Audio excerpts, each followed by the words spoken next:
Welcome to another edition of the Daily Night. Brian Smith, your host today with Andrew Johnson. Andrew, thanks for coming on the show again, my friend. How are you today? Always good to be on, Brian. Know it's my spring break, a little relaxing time, but hey, it's great to take some time to talk some UCF football. This is the season of football in terms of how important it is, though. It's odd that you mentioned spring break. It is spring practice time starting next week, as I'm sure you're well aware. We discussed that earlier today. And to that point, something I guarantee you that UCF will be working on is something we're going to talk about here in just a few moments. We're going to talk about the 4 games that they lost last year and some of the components of why, one of which is third downs. I'll just kind of give that away. That's a primary, but there are some other issues too that I just kind of want your take. I'm curious to what you say. I think you won't really be all that surprised by my other points on them, but to that end, just as a reminder, these are the 4 games that UCF came up short in a 9-4 season: Louisville, Navy, Cincinnati, and SMU. Cincinnati and SMU were just colossal, got beat to death games. Louisville was obviously one of the most dramatic, random, gut-wrenching loss, man. I mean, I was there. It was weird being there. I'll share a little bit of that here in a moment, like behind the scenes, literally after the game. The players that went down after that game. That's what I mean. Like, I was standing there, like, when people come. I mean, it was, really, really wild. The Navy game is probably the most bizarre. I don't know. There's a couple of different areas, but let's just start because they're hard numbers with the fact that UCF on third down was awful last year. Oh man, we just took a look at that. Yeah, they were really bad. I had to. I'm not sure if I should even put the national stat up there. It's so discouraging. I looked it up a minute ago. I'm a little weary. It's brutal. Yeah. And I know a lot of that is, bottom line, you started 10 of your 13 games with a true freshman quarterback. Yep. He's not Bryce Young, okay? He's a good football player, but he's not Bryce Young. But here are the games that we talked about a minute ago they lost, and their stats for third down. Louisville, 2 out of 10. Navy. Now, this is Navy defense. 2 out of 9. And just to go back really quick, Navy was 0-3 at the time. Yeah. That's on UCF. We'll talk about that one a little more, but they threw a true freshman in his first away game. So there's a little, like we talked about, there'll be some things this season that they'll fix up on to better that. Cincinnati, this is the ironic one. They were 7 out of 17, which is, it's not horrible by any means, but they got outscored 56-21. They didn't take advantage of it, and the defense was just rolled over. SMU, almost identical, 55-28. UCF, 6-17. So, man, that's just it's not good. Yeah, it's not good at all. And we can just dive in a little bit deeper into some of those games. I think UCF, they had a problem with closing out second half games. Yes, they did. That was a big problem. And if we take a look at some of those games, you'll see that as well. Louisville game was the one that's bizarre. I don't even know how to, because that's before Mikey. So, and he's, Dylan's gone. He's at Oklahoma. I don't really know how to talk about it, but that's the game Matt Lee, he didn't play. Right. That's the game where Jalen gets hurt in the first half. Ricky Barber, Corey Thornton. That game was just ridiculous. And then, of course, Dylan on the last one. That is the most bizarre game that I think I've ever attended, whether media, fan, casual, whatever you want, because in Louisville got some guys beat up in the game too. It was just a bad game. Tatum Bethune was out part of the game. It was a random game. All of that being stated, UCF probably should have won. And that's part of that is just first year, I guess. But is there anything you'd like to add? They lost the game on a pick 6. That was a devastating pick 6. But, man, like we talked about, that Louisville game is going to be so important because that last season was a catalyst game. Everyone got hurt, and you lost again a second time in a row to Navy. So that's going to be a booster game next season. I'm guessing that the quote-unquote IQ and the attention to detail, especially for the special teams against Navy this next year.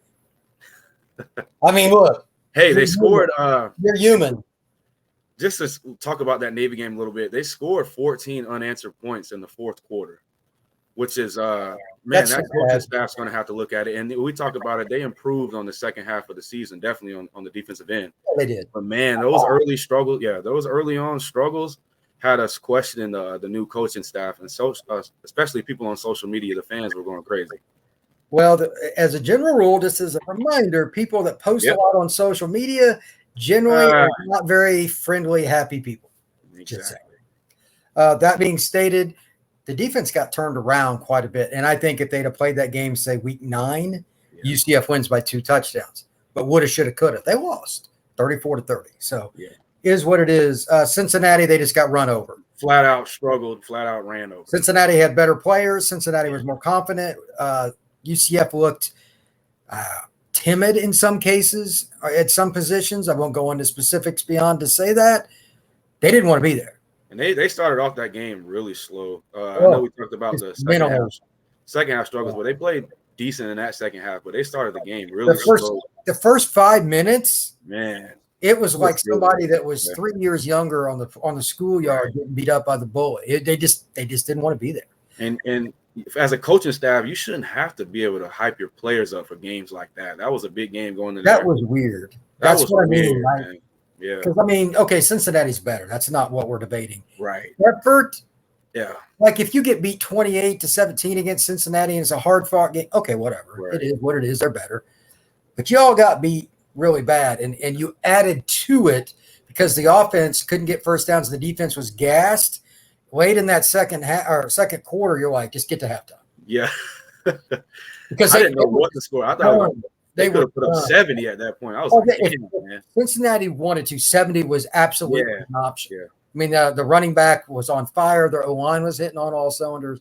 And that's part of how you give up a lot of points. If you really struggle out of the gate, trust me when I'm walking around silent, even a high school game, when the offense is going 3 and out and the defense is struggling, they're talking to each other about that because they ain't ready to go back. They're sucking wind. Can we get a first down, brother? Can we? God dang. Yeah, let's go because I need this oxygen right here. I don't want to be out there right now. That's a fact. So not only was the defense being gashed, they didn't have any wind left. Yeah. They're getting tossed back out on the field. Yeah. And 3-4 play drives. Yeah, and in the new depth chart, we got more guys that we can plug and play, more offensive line depth, more running back depth. So that'll definitely help next season because when you look at some of those games, the injuries and the tiredness definitely played a big factor. So it's wrong just to bring up negatives and say, well, here it is, figure it out. You just brought up an excellent point. The transfer portal plus the addition of high school kids, they should be, quote unquote, deeper. I'm just talking offense here for a second. On offense, be able to rotate more guys. Yeah. And no matter which individual or individuals, as it ends up being at quarterback, that player will be experienced as well. Experience, man. That's, Thomas Giannis could be in there at some point. But I don't think he's going to win the job right away. Having a freshman quarterback, like you said, in that Navy game, he probably got a little flustered there. He had some moments where you're like, whoa, what are you doing? That interception. They had the block punt, the interception, and he missed a couple of key reads. That's what that was big. We could talk about that whole podcast, how he helped. Absolutely. But that'll be fixed next season. We know him learning to play. Everybody, Joe Montana in his prime missed. Yeah. It's part of life. First season. Yeah. I'm not picking on Mikey. But the difference that I would expect, let's just say for hypothetical reasons, that he is the quarterback next year. He can't make the same mistakes or else he won't be very long. Gus is not going to have a short leash. He'll have a really short leash because he's got other guys now. The depth chart is totally different. He has guys that are situational. He has guys that have immense upside, meaning Castellanos, the freshman's coming in to play across Georgia. It's even open that playbook up a little bit more. I think that's very limited last year. Yeah, it was. I mean, they were afraid that he was just going to make collapse. Right. They're never going to openly say that, but that's behind the scenes playbook for what really goes on. You just don't want the quarterback that's a freshman to lose it, and that's part of the reason some of these numbers. Again, 2 for 9 against Navy and 2 for 10 versus Louisville. Man.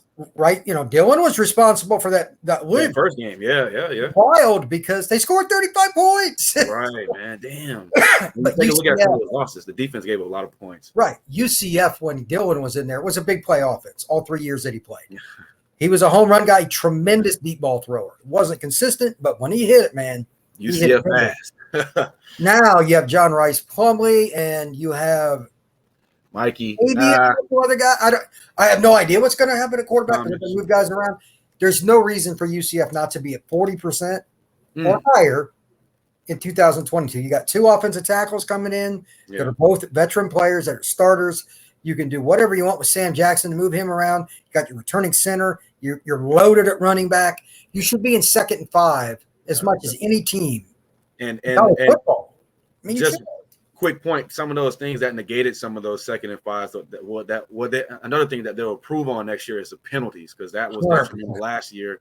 They had a lot of I remember one game the offensive line had like 5 penalties back to back. That was crazy, but they improved on those things. And like you said, first year, new coaching staff, they'll definitely look better next season. I hope so, and that's just generally what happens with the new coaching staff. Penalties and turnovers happen in the first year. There's just miscommunication. It's inevitable. But you go through this spring. That's why we're talking about it now. This is the junk that you fix in spring. So in summer, there's just chemistry. Coaches can't really coach, but players do, some of the plays when they can together. And then in fall camp, it's just installing more offense to make it more diverse, more difficult for the opposing team. Yeah. This is an open playbook on how college football works.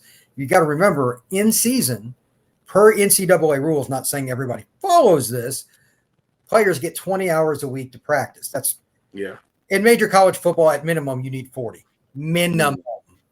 It's just true. The playbooks are too complex, especially for quarterback. 20 hours for a quarterback is like studying for a Calc 4 test for 15 minutes and expecting to do well. It's not going to go well.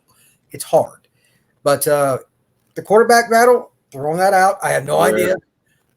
Your point about penalties is spot on. Yes, sir. It is very important. You can't be in 2nd and 5 and ahead of the chains. False start. Comes out at 2nd and 10, then you're like, holding. Oh, man. Johnny Richardson breaks a 30. That's what I mean. You have too many good players that you're negating their skills by beating yourself. And I know that Gus, a few times when we were at the press conference, he came in and you could tell he was pretty upset. Not a very happy man. About that. He was not a happy man. He's competitive. And we talked about UCF struggles in the second half last season. Sure. Well, we talked about some of those games where they barely won. The Tulane game, that East Carolina game, a couple games they won by 4 points. I think it was 3 games they won in a combined of 12 points. So that could have been a down season, just a couple of plays. Boise State was 5 points. Boise State. That's the Carolina game they won by 4.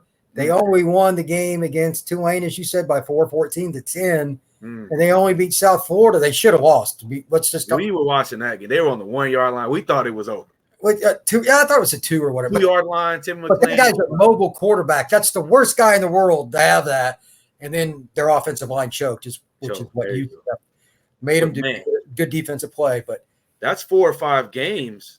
They could have been a 500 team very, very quickly if they hadn't won some of those. But the defense showed up, or they made a special, whatever it was. And good for them. Right. Now here's the second part of this podcast, and it's real short and straight to the point.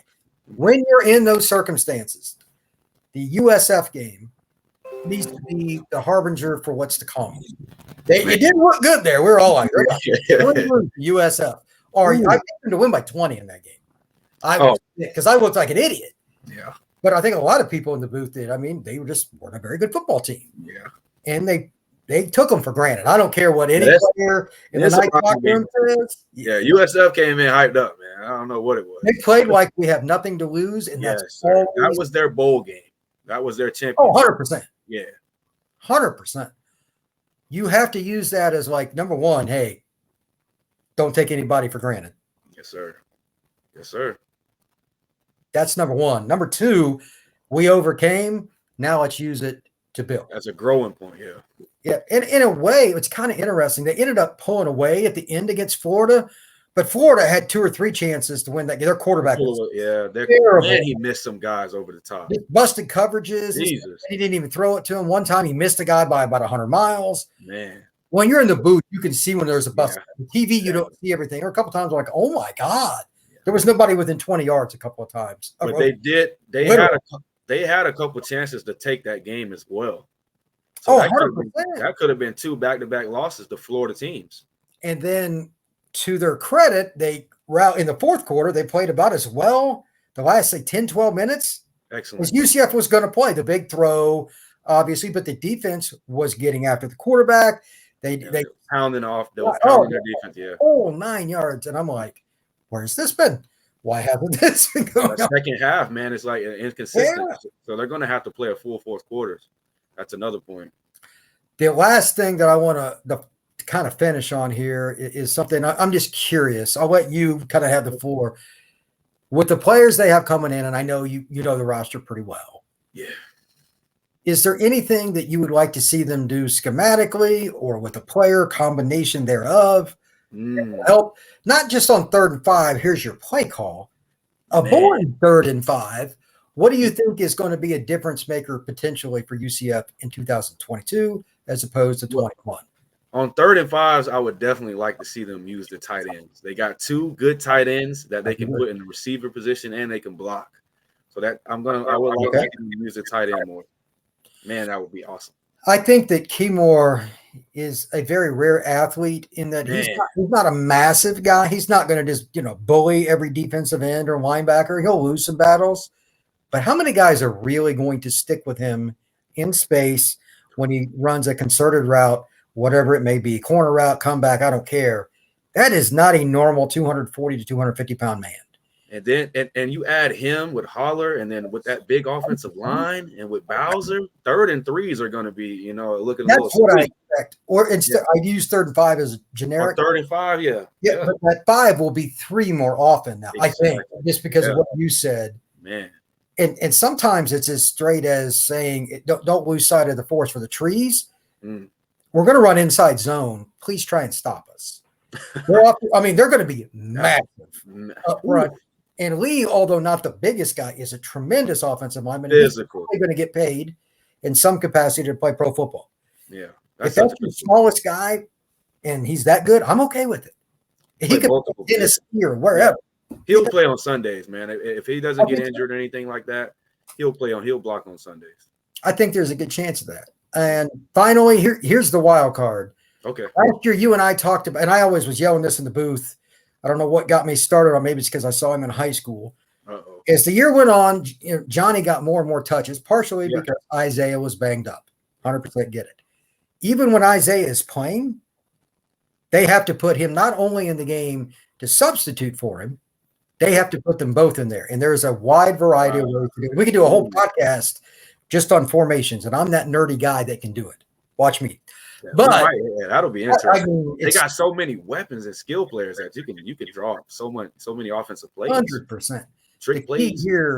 The key here is this: Johnny catches pretty well. Use him in the slot. Use him as a decoy. Yes. Jet sweeps. Throw the screen over to Isaiah. How many guys really want to get in front of Isaiah after he's got himself lined up, shoulders square, and taking 2 full steps? It's going to be a low number. That's 225, and it's got high knees and a low pad level. Good luck. I'm excited. Bettis. That's a whole other animal there. That's real bad news. How do they plug in Mark Anthony? Because he's a guy that can run, catch, pass. Man, he can play that slot. That's the reason that I think you need to put Johnny in the slot. Yeah. You take Bowser out, and let's be honest, he's been injury prone throughout his career, Northwestern and UCF. Reduce some of his carries in games 1 through 6, so 7 through 12. Yeah. He's less likely to be beat. And it's not like Mark's not a good running back. He helped them win games, and he's proven he could pop some big runs too. I think that's a 3-headed monster, and that's not even all I'm not going to get into it. They have plenty of running back. It's ridiculous how much they have there. Use it in a variety of ways. They can catch the ball, man. That is so important. Remember, Mark caught that. Was it 4th down and 9 or something like that? They ended up scoring. I forget Memphis game or no? Tulane game, wasn't it? I think it was that Tulane game. And that was one of the key plays to put them over the top. Like they were at the something like that, and he got the 4th and 9, and then a few plays later, he scored the winning touchdown. So if that's your third string running back, you're in pretty good. You should be excited. But just to tie that in, man, to the actual podcast, Def is gonna be key to finishing out some of these games in the second half because they lost. I think that's a big part of college football now, especially, again, we kind of take it for granted because we live here. Playing in the humidity of Orlando in the first 6 games of the season is hard. Win, lose, or draw, even if you play they played Bethune last year, we knew they were going to win. Right. You can't tell me that they didn't want to get their starters out earlier. Yeah. Salt, water, potassium, everything. Wear and tear on the body, all that. I think that game was like a 6:00 start, and I'm like, it's going to be hotter than bejesus. And it was. It's just it is what it is. Humidity is a killer, man. And it's harder on the players. So that depth, that's a great point. Yeah. UCF not only at running back is deeper, but they're deeper at receiver. Keymore Gamble at tight end. Quarterback is way deeper. They have so many more options. The only spot that I'm really concerned about is linebacker, and I know everybody. If you follow the depth chart at all, you're like, hey, who's playing? That's the one concern, and it's legit. That's going to be legit because, Navy just pounded. That triple option was another reason why I feel like they lost that game. Yeah, that's because with Bethune out, and I think another guy was out on the defensive side. Ricky Barber didn't play. Ricky Barber was out. Man, they just ran the ball. When you lose a potential NFL player up front, it's going to cost. Yeah. That was crazy. What it is. Def is going to be important for next season. To wrap this up, this podcast is just a reminder that, like we said, they won about 3 or 4 games, real close. And they lost 2 of the 4 games they lost were very winnable. I mean, the Louisville game came down to pretty much the last play. And then if you look at it, Navy, they could end up winning by 2 or 3 touchdowns. I mean, could have been 11 wins. It's that quick. But that's why the little things and why spring practice, coaches harp on it. It's hard to get a 17 to 22-year-old to focus. Totally understand. But if you can, you avoid those kind of disasters. It only takes one, like Andrew said earlier, false start, holding penalty, drop pass, any type of self-inflicted wound against even a mediocre again, USF was not good last year. You couldn't tell that at the last game of the season in the bounce house. I was standing there, and I'm like, what the hell is going on? Man. You know what I mean? We might go down. At the end of the day, here's the bottom line. You're talking about a situation where if you lose that USF game, man, you talk about momentum killer on your recruiting, on your season. The same the state of Orlando will be completely different right now. Yeah, that was big. Yeah, they found a way though. That's the key. They found a way. And I'm kind of picking on the offense today, but their third down numbers were bad. Third downs, yes, sir. So I just want to remind people there's a reason for spring practice. There's a reason coaches harp on all these little things. Because if you suck at them in practice with a guy standing next to you to tell you how to do it, what do you think is going to happen when you're on the road in a hostile environment? When it's time to go. That's probably not going to end well. So anyway, early games are going to be big for that coaching staff next season because we all know UCF it can play at home, and that's evident with them winning 4 of the 5 last seasons undefeated. So away games and closing out second half games are going to be crucial next season, especially if they want to win the conference. That is 100% true. With that, Andrew, thank you very much. I enjoyed this conversation. It's nice just to talk detailed football once in a while. I am a nerdy guy when it comes to some of this, but the stats for this were really odd. It was truly a weird season. And I know first year for Gus, injuries and all that. But digging into it, I was like, oh my God. When you dissect the schedule, man, it could have been a 500 season or it could have been a 11-win season. So it was interesting when I looked at it, but that second half was crucial. Yeah, they really sucked on third down, and if they hadn't, third down, they would have won 11 games. That was such a good point you made. With that third down was crazy. I thought it was bad, but I didn't. I'll be honest. I had no idea it was it being that bad. 2 for 9 and 2 for 10 in games. I mean, but those were key to those. Those were key to those. 100%. You scored 35 points against Louisville with 2 first downs on third. If you convert a couple more of those, you got 50 probably. Exactly. You know what I mean? Or 49. It's amazing how the littlest of details. Right. completely change your season. It third down conversions and penalties will definitely be something they have on the board going this spring practice. Yeah. That is, I don't need to be in the back office to see that. Yeah. If they don't, there's something a little bit off. There's a problem. All right, for Andrew, I am Brian Smith. Thank you once again for checking it out. Please make sure you like and subscribe and hit that notification bell. We enjoy doing this. We enjoy talking some UCF football. Spring practice is next week, and I won't be able to go to some of them right away. I'll be up in Indiana checking out some stuff, taking care of some family things. But I'll be back, and I'll be the back half of spring ball. And by then, we'll have some ideas of what's going on. I can talk some podcast with some actual football. That's going to have some press conferences with coaches himself after some of these, and it's great. Andrew will be there, and it depends on the media availability for the practices. We'll try to get some videos and pictures for Brian and for you guys, so you can take a look at those. Absolutely, I appreciate that. But again, everybody, be safe. Thank you very much, and we will see you soon.